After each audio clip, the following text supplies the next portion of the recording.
Welcome to Mythic Codex Legends Unveiled, the place where mythology, folklore, and legends come alive. I'm your host Eliza, and tonight we'll uncover the stories that have captivated humanity for thousands of years. Turn the page, our journey begins now. Have you ever heard a sound beneath frozen waters? A strange humming that seems almost human? Image standing alone on the Arctic ice. The wind has gone silent. The snow has stopped falling. Then you hear it, a soft song drifting up from beneath your feet. By the time you realize it isn't the wind, it's already too late. Tonight, we're traveling to one of the coldest places on Earth, where survival depends on respecting nature. Hidden beneath the frozen waters waits a creature feared by generations of Inuit families, the Kalupiloit, or as many know it as the Kalupalak. Unlike many monsters we've talked about, the Kalupiloit wasn't created just to frighten people. For thousands of years, Inuit families lived behind frozen oceans, where one wrong step could send someone crashing through thin ice into frozen waters. Parents couldn't watch their children every second, so they told stories.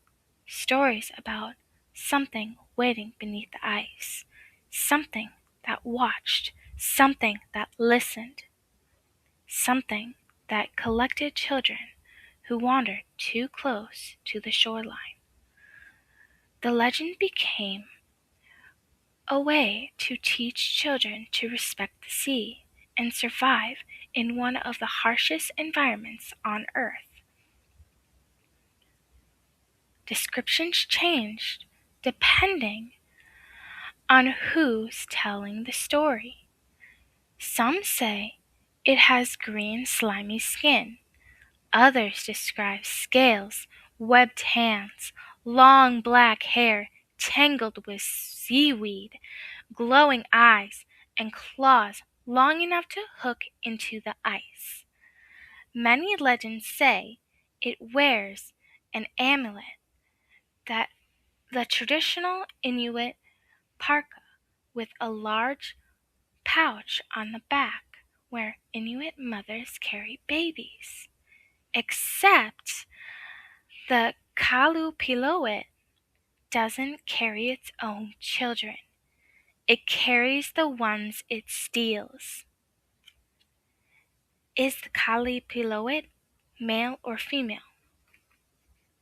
Nobody truly knows. Some stories describe many things. Some call it she. Others simply call them creatures living beneath the Arctic waters. Like many legends, every community tells it a little differently. So, before we end tonight's journey, I want you to think about something. Every legend we've explored has a purpose.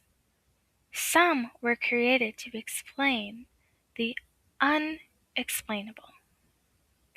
Others were passed down to protect future generations from dangers they couldn't always see. The Kalupiloit may be one of the most chilling legends of all because it was never just about a monster lurking beneath the ice. It was about survival. It was about listening to those who came before you. In the unforgiving Arctic, one wrong step could mean the difference between life and death.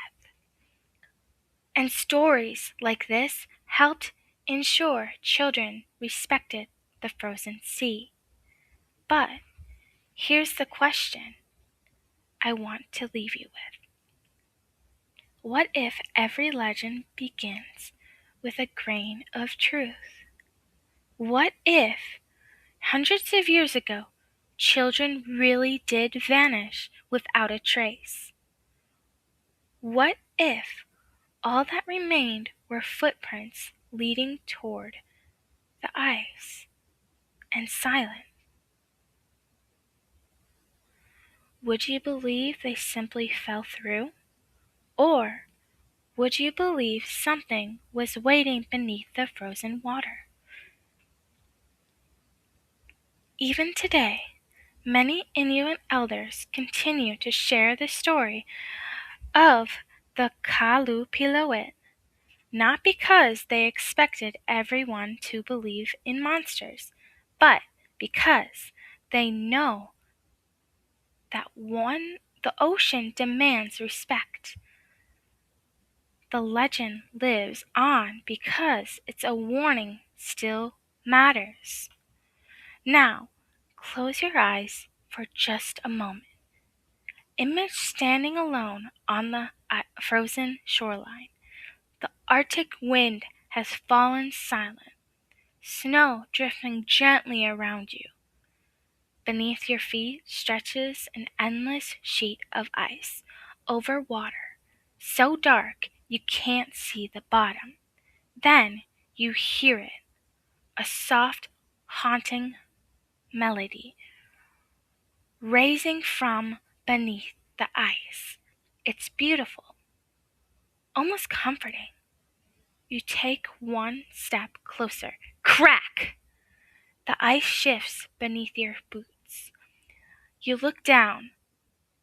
Far below, two glowing eyes slowly open. A long, webbed hand presses against the underside of the ice. Another crack! Would you run? Or would your curiosity keep you standing there for just one more second? Because legends have a funny way of surviving. Maybe they're only stories, or maybe they're warnings left behind by the people who knew these frozen waters before better than anyone else. Thank you for joining me in this. I'm your host Eliza. This is another episode of Mythic Codex Legends Unveiled. Until the next time, keep questioning the legends, because sometimes the oldest stories are the ones that refuse to die. And if you ever find yourself standing alone on the Arctic ice, and you hear singing beneath your feet, don't wait to find out who's singing.